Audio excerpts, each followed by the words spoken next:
Was he still locked up, or was Absolutely, yeah. Again, like I stated, I did 10 years. Peter did 21, 22 years. Yeah. So he was in 12 years.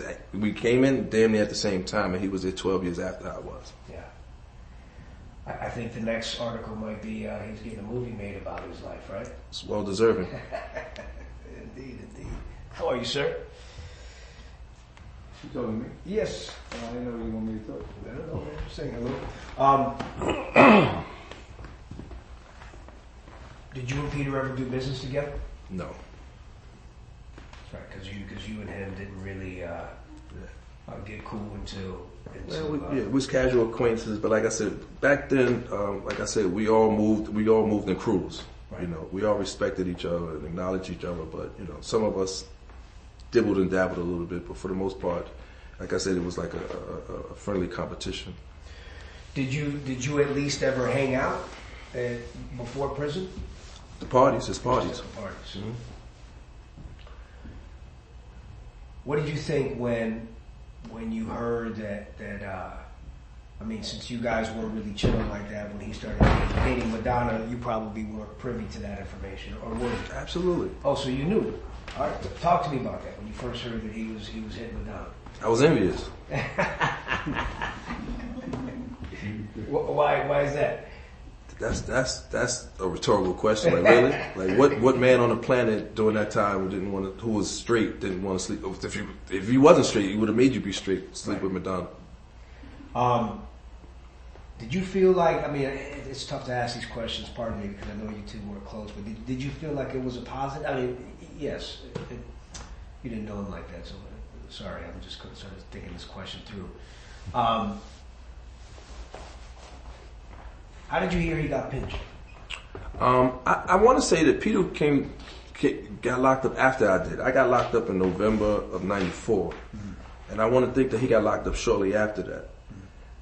So what happens when you're incarcerated, you sort of like, you know, vice versa. If he was in before I was, or vice versa, you hear about it, like, you know, and it's sort of like, and this is before social media, you know, and it didn't matter because social media wasn't in jail anyway. But if you was a popular person, like, you know, somebody would come to visit you, or you would call home, or you would pick up the newspaper or turn on the news, you know, and you would see it. Sorry, I can't remember the thing back. Okay. You got a clown? Did you talk? Did he ask him about our party yet? Yeah. No, we ain't. No. No, we wouldn't. Why you ain't tell him about the 40 bodies we did? The who? The 40 bodies. 40 bodies? 40 bodies we killed and cut them up. You ain't want to tell Oh, I ain't talking about that. I'll leave you to tell on yourself. And when you tell that story, omit me. I told D that the same thing. So, yo, you better talk about back to life. Hey, yo. Show better. Don't forget to ask him the question about when I got locked up recently, and the call was made to me. And by the way, he bailed me out. I got locked up. Remember, I put this new case in 219. So my people called Cav, and by the way, he went and bailed me out. Yeah. Make sure you talk about that shit. Absolutely. Dodger should know about this shit. Dodger will love you. Kevin Giles, that's Kevin Giles. Oh, that's the big man. You know what I'm saying? April Walker's next, and we got Nico from Feel My Pain is over there too. No, she's not here yet. Matter of fact, let me call her, see how she'll be. You'll get this. You'll be ready.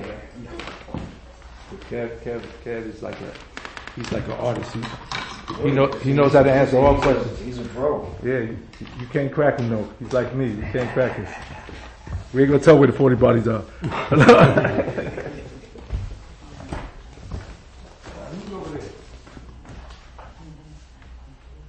me know when you're wrong. All wrong. Wrong? Mm-hmm. So when you were locked up, you heard he got pinched. Right. Did you hear it? What do you think of Peter's theory that Madonna set him up? Based on what I know about the feds, it's not far fetched. What a lot of people don't know about the feds is that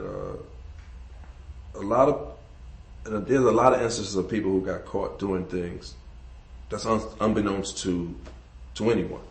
You know, I don't know much about her and her situation, but you know, when he went to trial, I'm sure there were things in his discovery that revealed why he feels the way he feels. Because no different than myself, things come out during trial, if you go to trial, because you receive what's called discovery. And in that discovery, they have to damn near give you 99.9% of the reasons how something came about from the very onset to conclusion.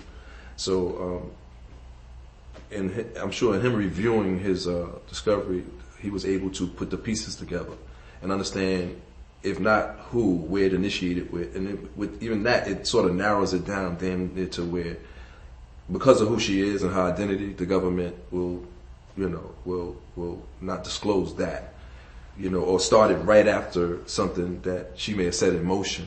But because you were there and you understand in principle how something works, especially when you're going through the process, you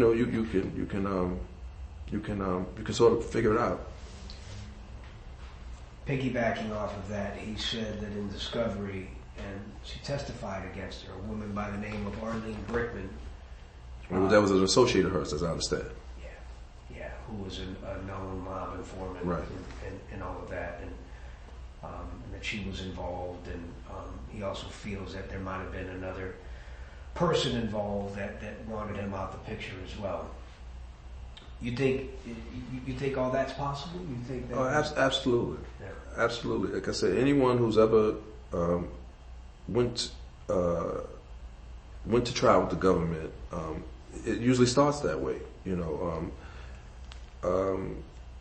It's not typical what they, like television may present, that somebody sat in the car with a long telescope and they watched you from 2 blocks and they figured out the case. That's so not what it is. It's usually someone very familiar or someone on the inside that typically sets you up. I mean, you followed Donnie Brasco. Was probably one of the most notable things I can reference, where someone actually gets familiar and gets comfortable and work their way up from the bottom and commits crimes and do all kinds of things to earn your respect. So it's always something like that. It's always someone who is familiar on the inside and has a debt to pay to the government that does something. And in the instance of his theory in regards to that, it's not unreasonable. Well, that's interesting what you just said, a debt to pay to the government. Right. And in order to pay that debt off is helping to pinch somebody like Peter. Right. It's done all the time. Peter speaks really highly of you, Kevin. Very highly of you. That's why we were really excited to have you here today. I appreciate the opportunity. Absolutely. That's my guy. And one of the things, one of the things that in these last few weeks as we were interviewing Peter, there's one common thing that everyone said about him was like, Peter's a stand-up guy. That's a fact. He's a stand-up guy, and he regards you in the same way. Why did you bail him out in this recent case? First of all, he deserved to be bailed out. After doing that kind of time, no one needs to sit another day ever in jail, and it was weird for me because when I heard about it, I didn't know the particulars. I had read an article that someone sent me, and I didn't know the severity of the case. I didn't know much about it, but I figured, that as time played out, I would get the information. And then a week or so went by, or maybe close to a week, and I got a phone call from someone who was friends of his, a close friend as well, and he mentioned to me that he was in jail and he had a bail. So I was like, well, why isn't he out? Wasn't happy with the explanation. So I told the person, just get the information from me and I'll take care of it.